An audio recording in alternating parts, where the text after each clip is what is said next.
I guess that is a nice segue into boots on the ground. You know, anytime you can get more involved at the beginning of a claim and you can have discussion with the insurance consultant prior to them doing it. I mean, let's face it, we've all got claims. They've come in, the remediation may even be already complete. But if you can get involved right from the get-go, I mean, that's why we always just say, let's get boots on the ground.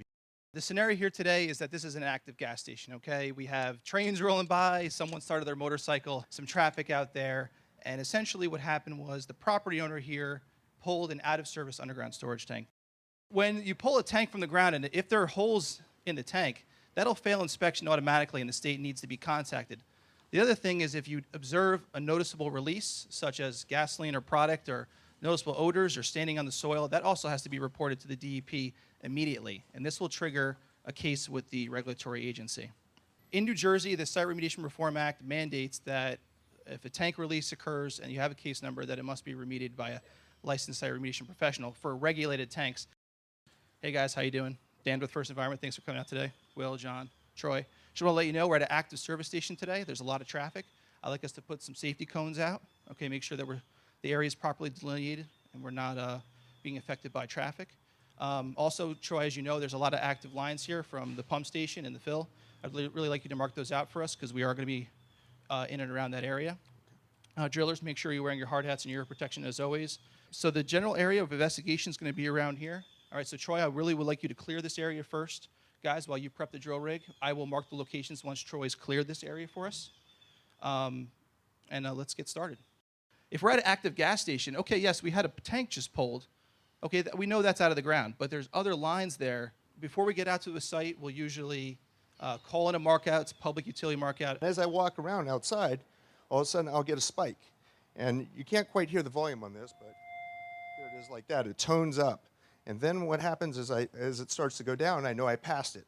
I'll bring it back over, and then I keep going back and forth until at that point it gives me a depth reading.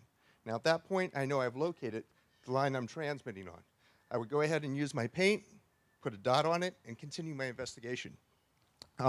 This method here is called electromagnetic detection. Now I'm going to continue the investigation by sweeping the property with a radar. And what the radar will do is it sends a pulse of energy from the unit into the ground. And when it gets to different dielectric properties within the ground, when there's a composition change, it will send back a reflection and give me an image on my screen. Again, I'll go over the same area to find that pipe again. I just saw it come up on my screen. Now as I back up, it's going to stop me when I'm right over the center of that pipe. Okay, and that stops right there. At that point, and in this case, I was locating and trying to locate fiberglass, so I'm going to use yellow. All the paints we use are designated different colors for, of course, the utilities we're looking for. In this case, we'd use yellow for gas. The center of my machine here is where I'd put a dot. When I have a pattern where all the lines and the same images look identical, that's when I can actually designate it as a line.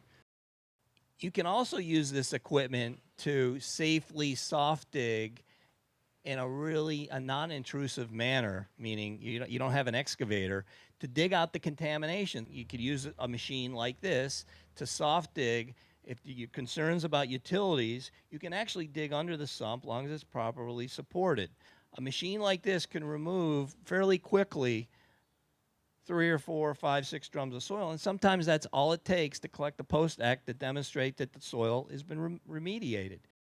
So I've chosen my location. We know that we're clear here of utilities because we've gone down to 3 or 4 feet with the air knife, and I would like to proceed with the geoprobe. Essentially, we understand that the tank was pulled in this region, and we know from the contractor that there was signs of impact, such as stained soils and odors. We want to focus in, then going out. We want to start with the hottest contamination zone first, and then moving outwards. This is a direct push technology. It's a pretty these are remote control driven rigs. They will put these particular machines will push down with 35,000 pounds of force and have a pullback of 45,000 pounds of force. They weigh, the bigger machine weighs 4 tons, the smaller machine weighs 3 tons, and obviously we got smaller machines for display purposes that do direct push. often used in in basements for residential work that we do for insurance carriers. Sometimes even in a hospital, because the power source, carbon monoxide is a concern. You can have the power source outside, so you're not breathing carbon monoxide, which is a toxic gas. But at this point, what we're going to do is do direct push. We're going to do a soil boring. We're going to show you some soil that a geologist would log and screen with a PID, a photoionizing detector, to determine if there's an area that's contaminated. And if there is, that's where the sample is collected, in a zone of highest impact. And that's done horizontally, in a horizontal manner, to the water table to determine the nature and extent of the contamination. That's the first step. You need to define the nature and extent before you can then move towards any kind of remedy. But this is essentially a core. This is a core soil. Gives us an understanding of the lithology below the site. This is a snapshot of what's in the ground. What are we looking for? We're looking for lithology, different changes in soil type, staining, odors. We're going to be using the photoionization detector to essentially detect any volatile organics that are coming off the soil. And all these are trying to lead us to where the impact is identified and essentially what we need to sample for laboratory analysis to determine the conditions of the soil. So as you can see, Kara's going about every 6 inches. She's feeling for the soil. She's using the detector to see if there's any volatile organics. Sometimes we will smell it. Maybe the old school geologist will taste it, Scott, I'm not sure. As you can see, some of this is starting to get a little bit moist if you came up before, which may be indicative of groundwater, where you're looking to determine the worst case scenario, okay? And this is, again, for an initial assessment. So once we figure that out, we find out what's going on, we need to take some samples for laboratory analysis. We want to determine what constituents are in the ground and at what magnitude. The other portion that we come across sometimes is insurance companies will ask us to take age dating samples. There are some technologies and some laboratories that offer that type of service. And they'll take a sample, usually of the most impacted interval, provide it to the lab, and they'll give you back a report of the best scientific guess, I should say. It's never to the exact day and time of the release, but it'll give you a sense of when this release occurred. Sometimes we're requested to do a groundwater investigation, and with this type of technology, you could also install what we call a temporary monitoring well, and Joe has one over here. This is essentially slotted PVC screen, okay? It has a filter pack over it. It'll prevent large amounts of sediments from entering into the well casing, and this is just simply solid PVC. So we drilled to 10 feet, right, 2 5-foot sleeves. We got 2 5-foot pieces here. So the screen will go down first, okay? That's going to interface with the groundwater. Simply, they're going to just slide it down. So now you have a temporary well point, and you've just had a cheap way of grabbing a groundwater sample. Say the initial results for groundwater and for soil come back contaminated. Soil's minimal, and groundwater is hovering just around the groundwater quality standards in New Jersey. Again, this is for screening purposes. It's usable data, but it's not concrete data, okay? It's something that you could further evaluate, and that's why we want to show you an installation of a permitted monitoring well. Now this is using a hollow stem auger. There's a hole in the middle. There's other drilling technologies such as mud rotary and air rotary. Typically they're used for rock, unconsolidated sands and gravels, such as we're into right now. The standard is to use a hollow stem auger. Generally you can go down 100 feet. Anything more than that's probably pushing the capability of the hollow stem auger approach. Now this is a well screen. It's a 10 slot that will allow the water to flow through the screen itself. The winch is used to grab the auger to assist in setting a filter pack. In the state of New Jersey, there's specific requirements in terms of how you need to complete a monitoring well for environmental purposes.